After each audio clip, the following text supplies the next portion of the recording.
All Views. Today we're going to take a look at the Artti i01 or i01 dongle deck. It's a little single-ended dongle deck. It uses the the CS43198. You can see there, all the specs are back here. So you have 2 by 80 milliwatt at 16 ohms, and it's 70 milliwatt at 32 ohms. You have native DSD all the way up to 256. What else? That's basically about it for the specs. Anything else you can see there? The USB controller is the CT7601CR. I mean, that USB controller seems to be used with a lot of the dongle decks that use the CS43198, and I believe the 43131 as well.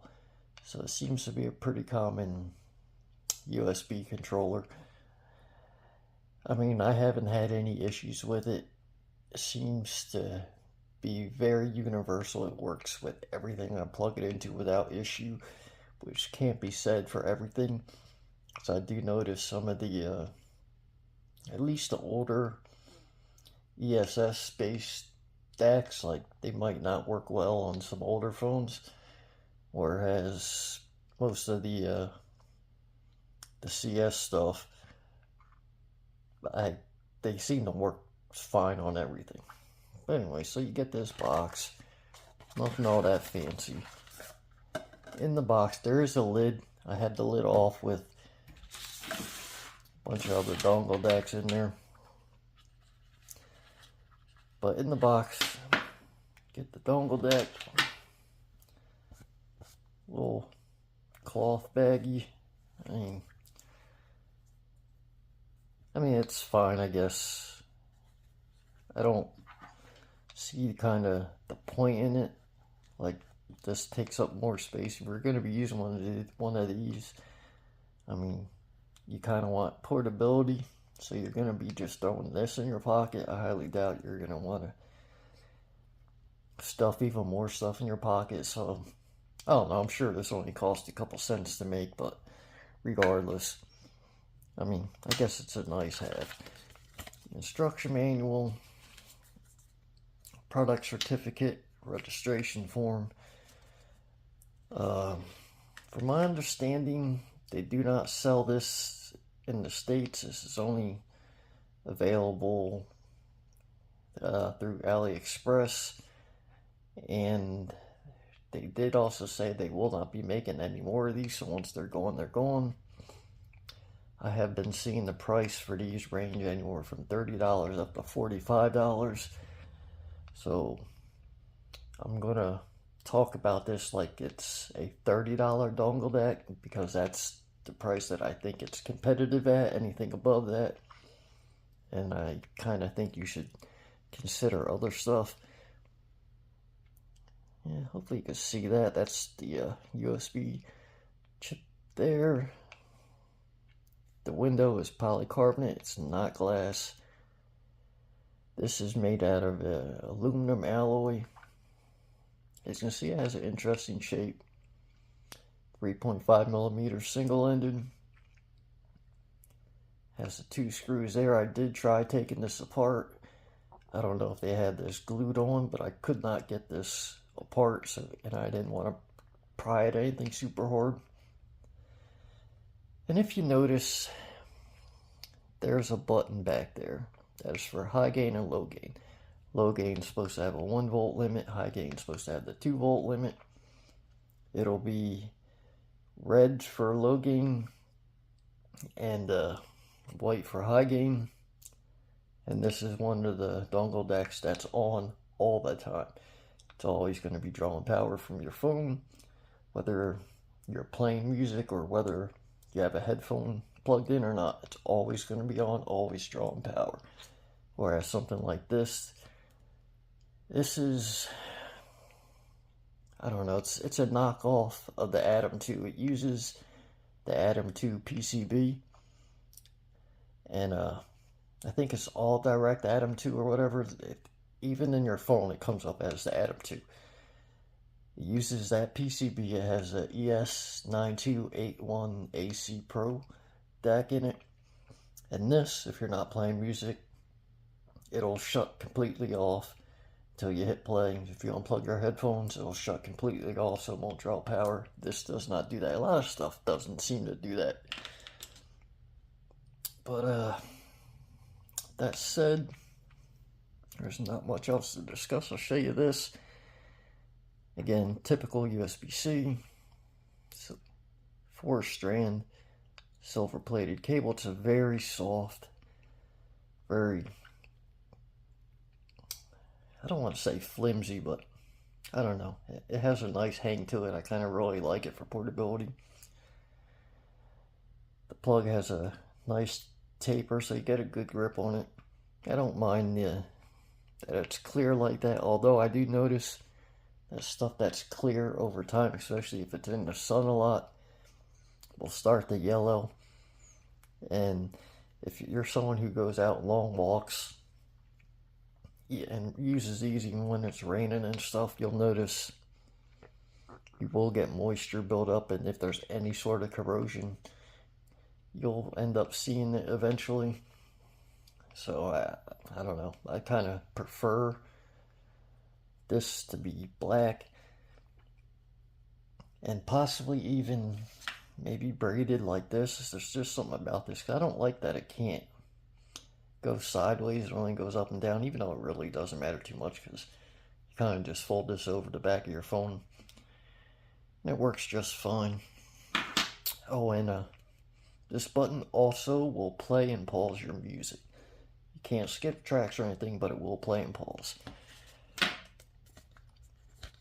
The instruction manual basically shows all the specs and what it can do.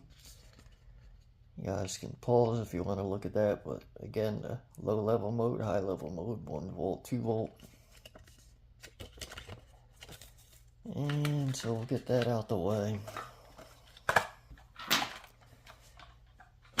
Alright, so $30 dongle deck, single-ended. For comparison's sake, I would kind of put it in the same ballpark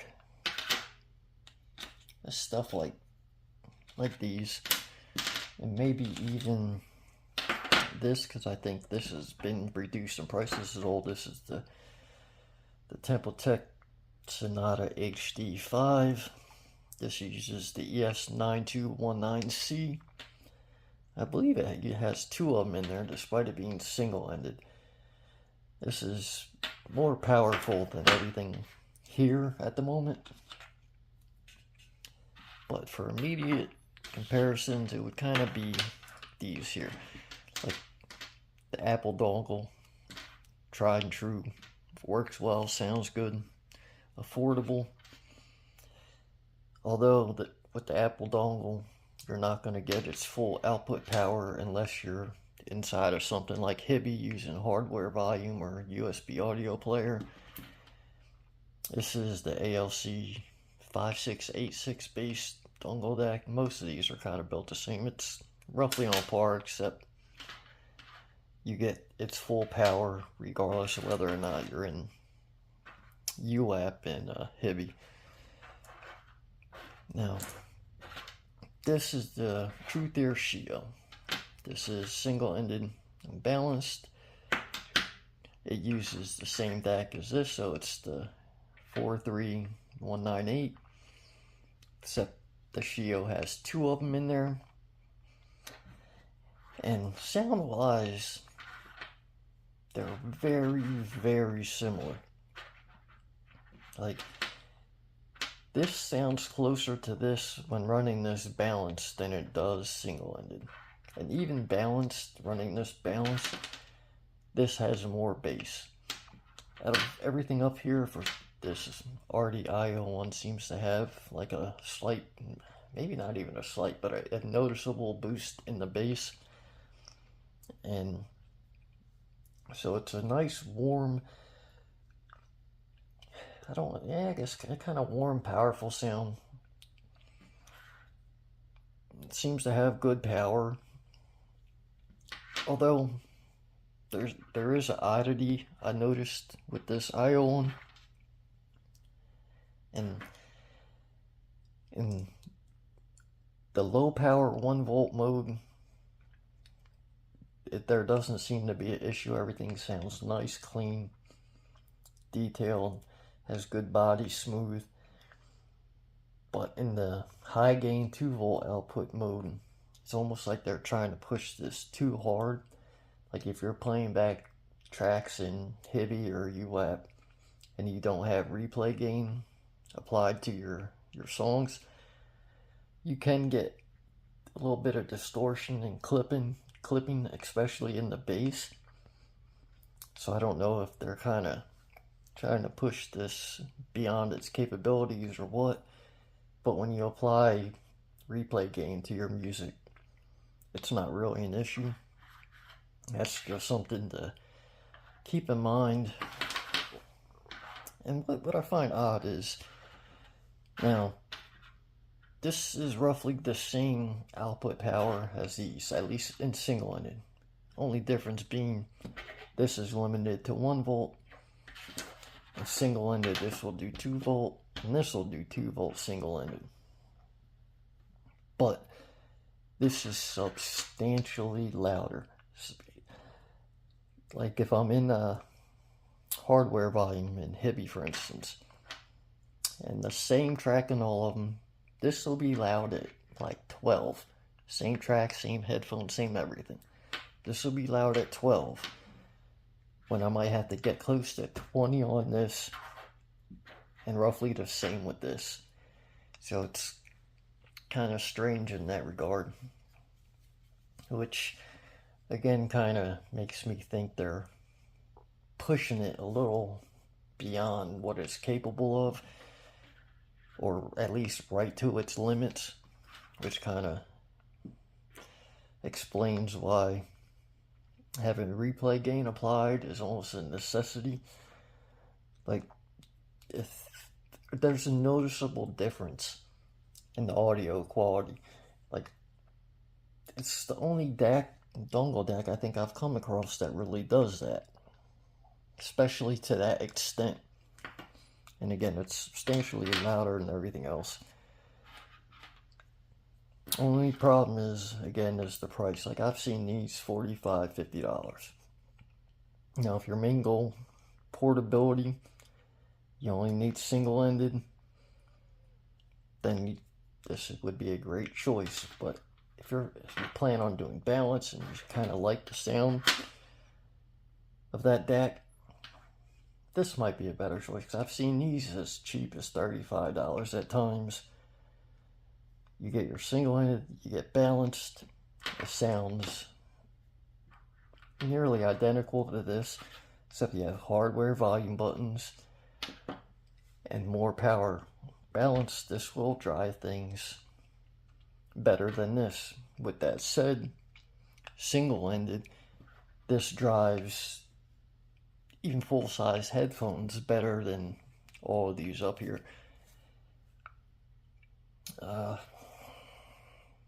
There's really not much to say. I've spent weeks listening to this and going back and forth between that and all these other, like the FC4, and I got this old one here. It's a ES9018Q2C, I think, or Q2M. And this is an old one I spent, I think, $20 on at the time. Sounds really good, but it's not warm like these. This is a very analytical sound. When ESS, when they started doing the ES9219C and the 9281AC Pro and the 9280, like, that's when they started going a little less analytical, more balanced, kind of smooth yet still detailed. It was like starting to approach the AKM type sound. And my personal favorite, especially for desktop stuff, is the AKM sound signature. Like, I like that smooth yet musical and very detailed sound opposed to overly analytical. However, in the dongle decks, these are kind of my favorite, like the ES9219Cs or the ES9281AC Pro, like nicely balanced, detailed, crisp, clean, punchy. These three are for people who prefer warmth, and they're so similar. Like, I would argue this one has a more natural warmth to it. This uses the AKM 4377 ECB DAC chip. It's kind of one of their cheaper ones. Like, numbers wise, like these, for some reason on paper, the numbers on these DACs are extremely impressive. But it just, in practice and listening to it, it doesn't seem to match the numbers, in my opinion. Like, it's very good, very close. But I see the ESS and AKM based DACs with worse numbers, yet somehow sound, if not on par, technically superior as far as quality. And that's kind of how I'd compare these. Like, look, you have no use for balance, your whole thing is portability, and you want warmth. These might be two dongle decks you would consider. Now, if you want affordability, technicalities, more maybe balanced, closer to analytical type sound, there is the FIO KA11 that's super cheap, uses one of the newer ESS based DACs. That sounds really good and very close to these, roughly on par, except more power. Well, they had those. But if warmth is your thing, you want portability, you want affordability, like these are both roughly $30, you'd probably be looking at these two. This one, just substantially more bass than this. However, the sound stage is more narrow. Layering doesn't quite seem to be on the same level as this.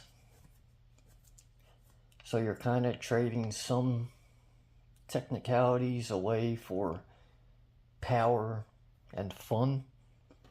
Like, I would consider the 7Hz 7.1 a more musical, a more natural sound, especially shines in vocals and like acoustic stuff, stringed instruments, whereas this and just other stuff that use the same DAC chip that this uses seem to really like stuff like hip-hop, pop music, some heavy metal, stuff like that. Like, really do well with this, and it's a very clean sound, a nice black background. Although it's hard to explain. I was like, every time I listen to this, like, you get impressed by how clean, clear, and dark the background is, but it almost feels like, as opposed to like reproducing everything super clean and super crisp, it almost has like a feeling like it's like erasing stuff it doesn't want there. Whereas this just seems to try to put everything out the best it can. Same with all the other things. It's odd, and maybe it's just my bias I have in my head, or some false perception I picked up reading data sheets along the way. I don't know, but every time I listen to these type of DACs, and same with the Shield, like, it's really good. A lot of people love this thing. But even in my review, I talked about how it kind of colored the sound. It was a little warmer than I liked. And I don't know if I touched on the fact that it does kind of give me that feeling, or almost sound like, as opposed to reproducing everything clean, it just does what it can and then removes noise, in a sense, like kind of making things falsely clean. I don't know, it's kind of hard to explain. But anyway, you're looking at a $30 dongle deck through AliExpress. Unfortunately, again, they don't sell it in the States. It's not on Amazon. So you're going to either have to go through Artti's own store or Artti's own store through AliExpress.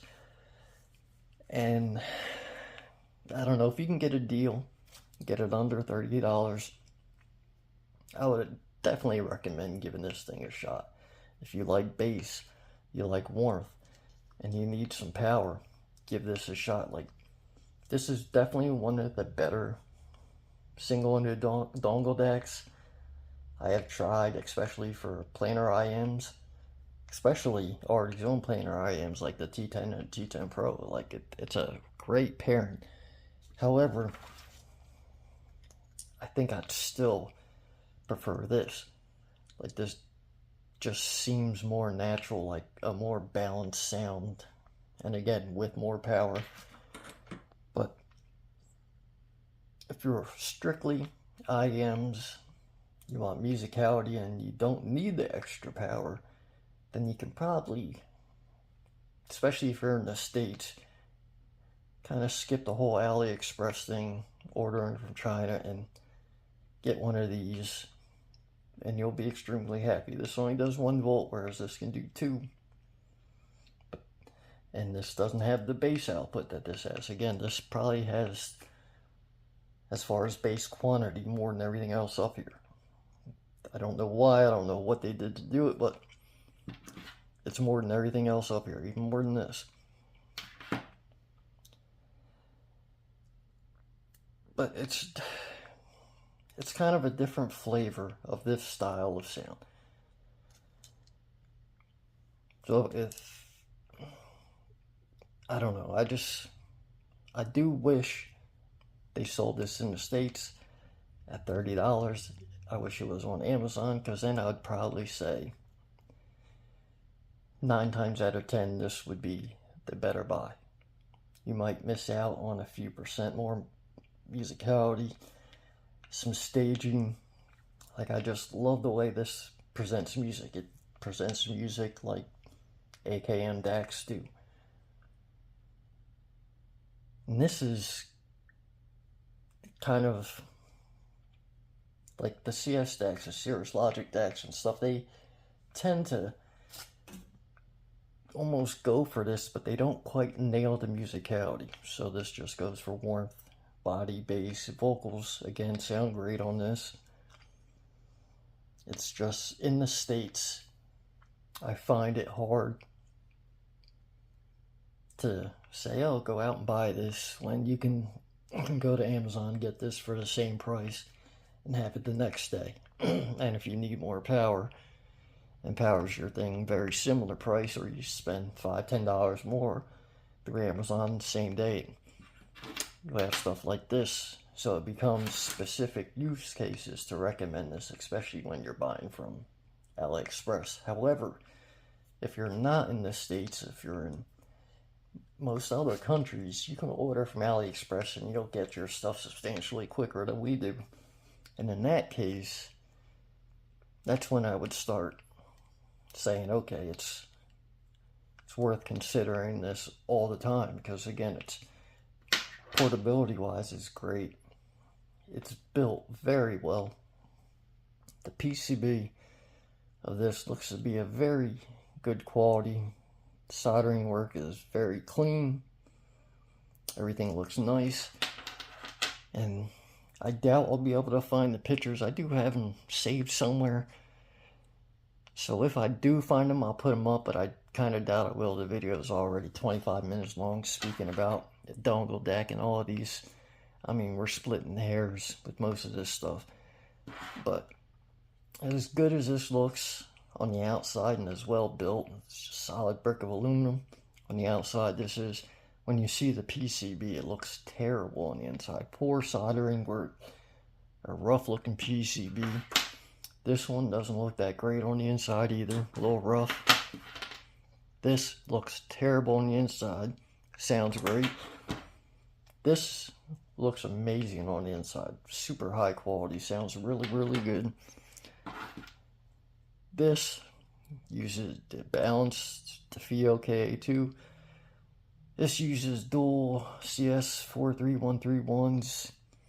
Very close to sounding like this, just not as warm. And I think it's just a FIO type tuning. They tend to not go this warm. So they kind of tried to gear it a little closer towards an ES DAC sound signature. But with that said, the PCB on this might be one of the worst looking ones out of all, except for maybe this one. Like, it looks so bad on the inside. Oddly, this cheap thing from FX Audio, this i01, the PCB on this looks really nice. And I don't think I've seen the PCB on this one, but chances are, I do believe most of their stuff looks pretty good on the inside. Anyway, that's it. I'm going to end it now. It's definitely a worthy buy. If you're in the States, though, just think of it as a less refined but more fun take on the 7Hz 7.1 sound signature. More power, more bass, just kind of less soundstage, a little less layering, not quite as natural and musical sounding, but you're trading it off for more power, more fun, more bass. So I still think this is a great choice. I love this. I still use it all the time. I just wish it was more powerful. This, on the other hand, no problem driving really anything. Like God, this is gonna be a 30-minute video again.